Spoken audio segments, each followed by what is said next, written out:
Hey there, everyone. Thank you for tuning in to this session of Bonsecore Sports Medicine's virtual sports program. I'm Andrew Chandler. I am currently the head athletic trainer at Lakeland High School in Suffolk, Virginia, and I'm going to be hosting this session. Alongside me, I have another athletic trainer. His name is Jared Manucci. Like I said, athletic trainer from Eastern View High School, which is in Culpeper County, Virginia, and he's also a tactical strength and conditioning specialist.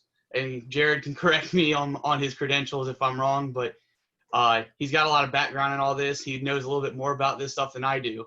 So I thought it would be appropriate for him to speak on his regimen, his program of overhead athletes and what he gives to them and what he does for rehab for those athletes to keep them fresh and ready to go on the field and off the field. So Jared, if you want to go ahead and just kind of introduce us to the protocol that you have come up with. All right, thanks, Andrew. Thanks for having me on. Like Andrew said, my name is Jared Manucci. I'm the athletic trainer here at Eastern View High School in Culpeper, Virginia. Andrew touched on it a little bit too. I have a couple different strength conditioning certifications, a performance enhancement specialist being one of them, in addition to being the athletic trainer. So typically, I like to use a group of exercises with our overhead athletes. So our overhead athletes include obviously our baseball, softball, and volleyball athletes, but also the lesser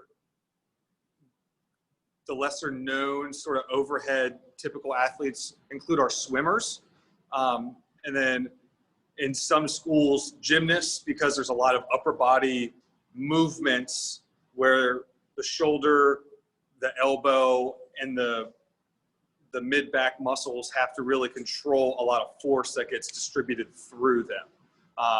So typically I like to use this particular program with my baseball and softball players because it focuses on those muscles that the athletes and the coaches tend to forget about in terms of their warm-up or their training. So the main focus of this program is the muscles on the back side of the body. So the posterior or back side of the shoulder, and then the muscles between our shoulder blades, really to help facilitate slowing down explosive throwing movements. Andrew, are you ready for me to get started? Yeah, I was about to ask you, so you touched on all the different sports that this could be a benefit to. Could this also be a benefit to someone like the quarterback of a football team, per se, someone who throws? Because as we know, football, the only person who really throws the ball repeatedly is the quarterback. So could this be beneficial to a high school or middle school or college level quarterback on a football team? Yes, actually. The quarterback obviously does a lot of throwing. And then you really sort of refresh my memory. Coaches often are forgotten about too, because they're the ones who throw BP. They help with different drills where they're the ones who end up doing 150, 200, 250 throws or pitches a day. So it's really important to help your coaches stay healthy too, because if your coaches stay healthy, your players are able to get more reps and then ultimately help with getting better success. Gotcha. So I'm glad to hear that, because that's the main focus of this. This is kind of a coach's education session, but this could also be to benefit the athletes as well, and very much so. So I'm glad that you got to touch on that, because the coaches are the forefront, but yet sometimes they forget about taking care of themselves because they take care of their athletes, and they think about the athletes and their goal as well. So that's awesome that you're able to touch on that, and this is applicable to not, like I said, just the athlete, but to the coaches. So with that being said, that's a really good background on it. And I guess I'm going to turn it over to you so we can start with your different steps of this protocol, because you're the one that knows this front and back. So I'm going to let you kind of go through your thing. All right. So I have a little packet that I put together that I'm going to flip through. I tend to do these in order. I have them grouped between that it starts with our smaller rotator cuff muscles and then moves towards isolating different fibers of our large muscles on our back, and then combining the small rotator cuff and the stabilizers through a dynamic movement. So it sort of compounds, and I like to use this before activity. So before our pitchers go out and throw. So after their dynamic warm up, where they jog, do some dynamic stretching, and then hop right into this. So the first one that I like to start with is an external rotation, which is the movement bringing your palm from your torso outward. I like to do this in a palm up position. That way it eliminates other muscles to compensate for the movement coming from the shoulder. So in this position, it's a more natural position. So I like to have them start with their forearm across their stomach and rotate outward, making sure their shoulder is not rounded forward. So nice and upright chest, rotate out, and then slow and controlled coming back. And then just for ease of the camera view, I'm just gonna switch arms. So the next one is internal rotation with the arm at the side, which is just the reverse motion. So elbow tucked, shoulders back, chest upright, and bringing that forearm across towards the stomach and then controlling back out. So a quick question, Jared, while you're doing this, what would be the reps and sets for this, for these ones? Does each of them have a different, reps and sets, or are they all generally kind of the same amount? So typically when I implement these with our teams, there are a lot of athletes that haven't done these before. So when I start everyone at 5 reps per exercise. Okay. And then every 2 to 3 days increase by 1 rep until I get between 10 and 12. It's with our older kids, sort of our higher level athletes, it might be more in that 12 range. And our JV, younger 8th grade, 9th graders, 10 or maybe even less.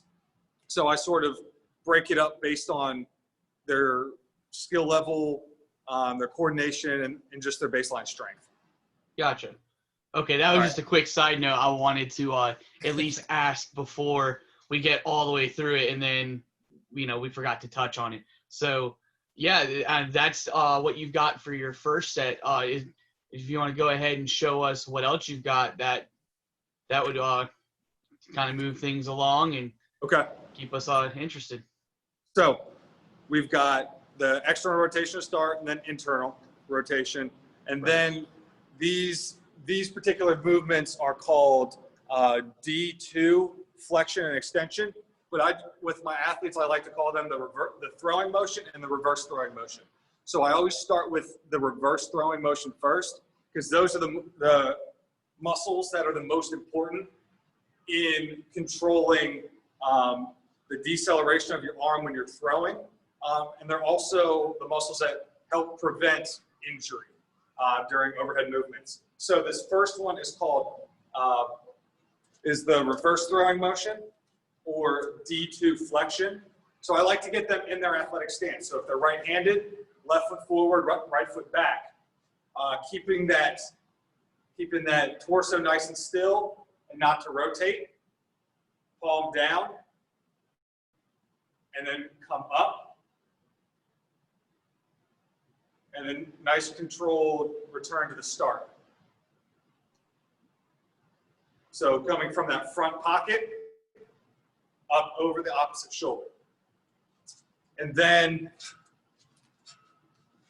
after that, we go into the throwing motion, which I'm gonna move this camera around here. So before you do the actual throwing motion, they can just use TheraBand or one of those baseball specific resistance bands. Okay. Right, the crossover symmetry, those tend to be really, really nice because they have carabiners that can just clip onto the fence. But TheraBand's cheaper, and then you can hook it onto carabiners. and then clip it into the fence. Gotcha. So for the throwing motion, same idea, getting that athletic stance because we want to bring everything back to sport as much as possible. And then you're going to start up high, cross over the body to that opposite pocket. Making sure not to force the movement too much. I want it nice and controlled and really focus on coordination through that movement. After the throwing motion, I go right into the standing Ys and Ts. So to start, I start with the Ts. So you want to have the band set up at shoulder height. And depending on the build of the athlete, depending on what their elbow's natural position is, it can change the way the hand looks in relation. So my big thing is getting the upper arm in line with the shoulder and keeping it parallel to the ground the whole time. The elbows can stay relaxed and slightly bent because it can reduce some of the stress at the elbow and the shoulder. So I like to have them palm up, have the band set up at shoulder height.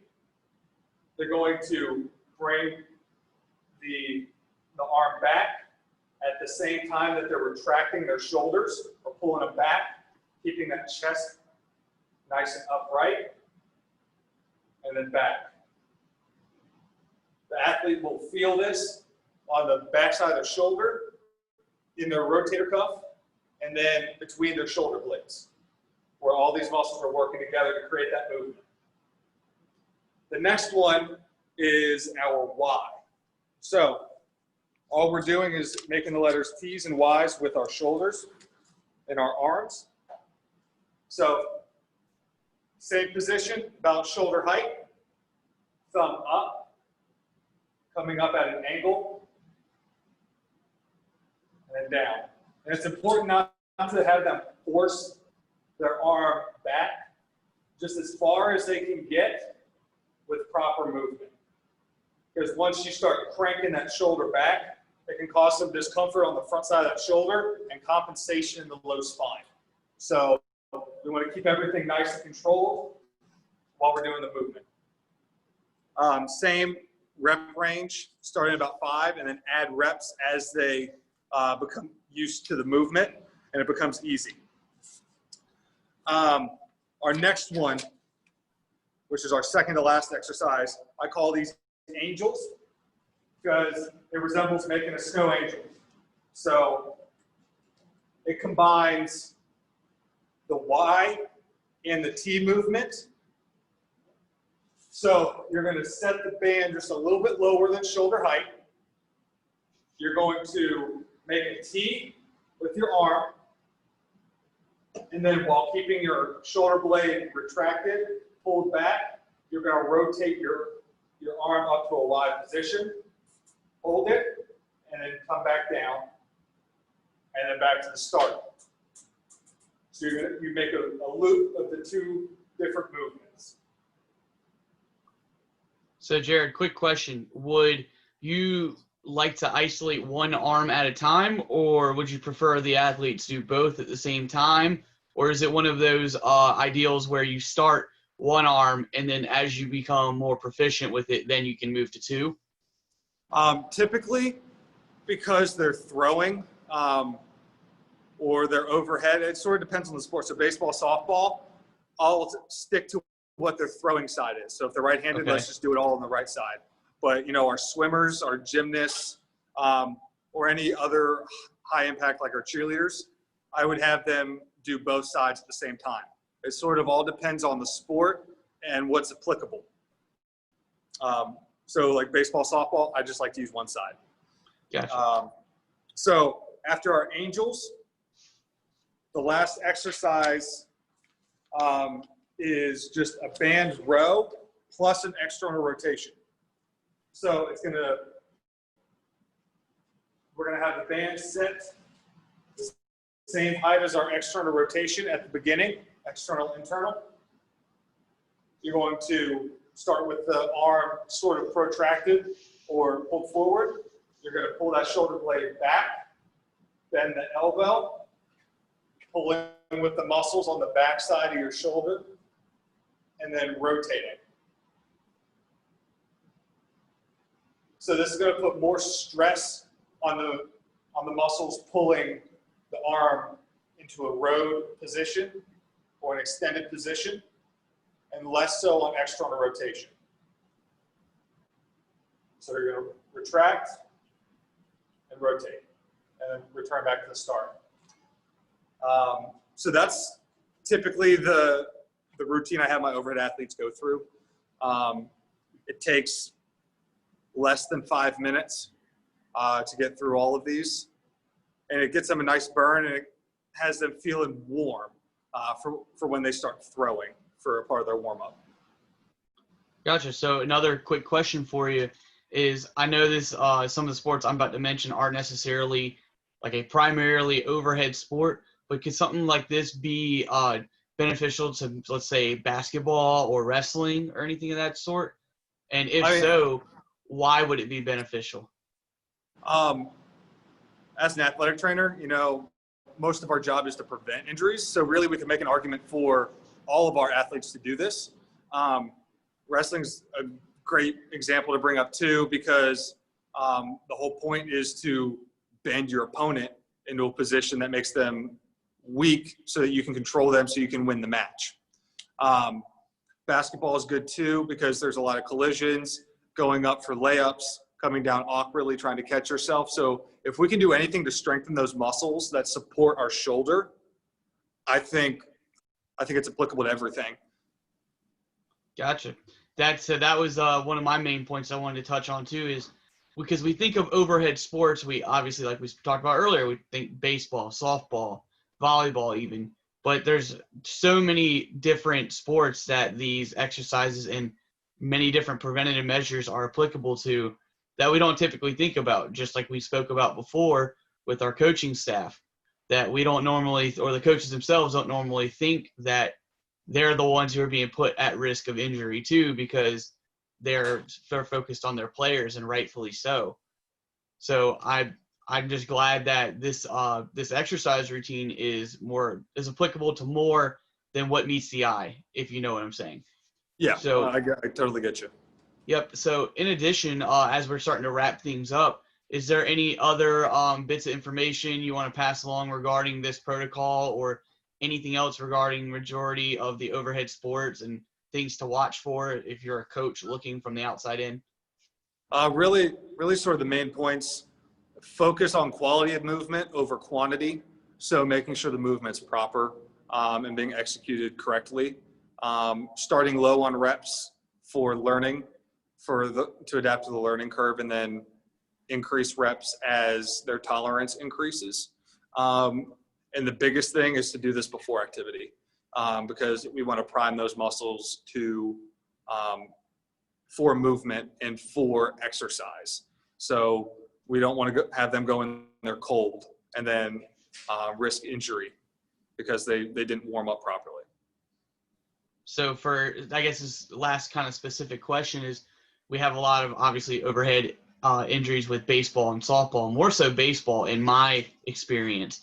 But for a baseball player, would you say that this protocol, strengthening protocol, in conjunction with running poles and that sort of warm up, is that beneficial as well, compared to just warming up with the bands versus a moist heat pack versus any of the other alternatives? What would you say that sort of approach would be, in your opinion? As a part of a warm up, I like to include this after our dynamic movements. So our running, so jogging for a general warm up, lunges, our typical stretching exercises, and then focusing more with the strengthening, the more strengthening more of the smaller muscles after we've warmed up the whole global system. Right. That's exactly what I was looking for, and that's great information for us to pass on to the coaching staff and everything, and even our athletes. And that touches on majority of, if not everything, that I thought we needed to touch on today. So as we're starting to wrap things up, I just want to say thank you again, Jared, for taking time out of your day to demonstrate this for us, to pass along this info, and I'm just very appreciative of you being on here. All right, thanks for the opportunity. It's awesome. Hopefully I get to use this with my coaches, just like you're using it with yours. Sounds good. That's what it's all about, is collaboration of it. So to everyone else who's watching, thank you for watching this segment of the Bon Secours Sports Medicine Virtual Sports Program. If you could please fill out our survey and tell us how we did, that would be great. And I hope that everyone has a great day. Thank you for your time.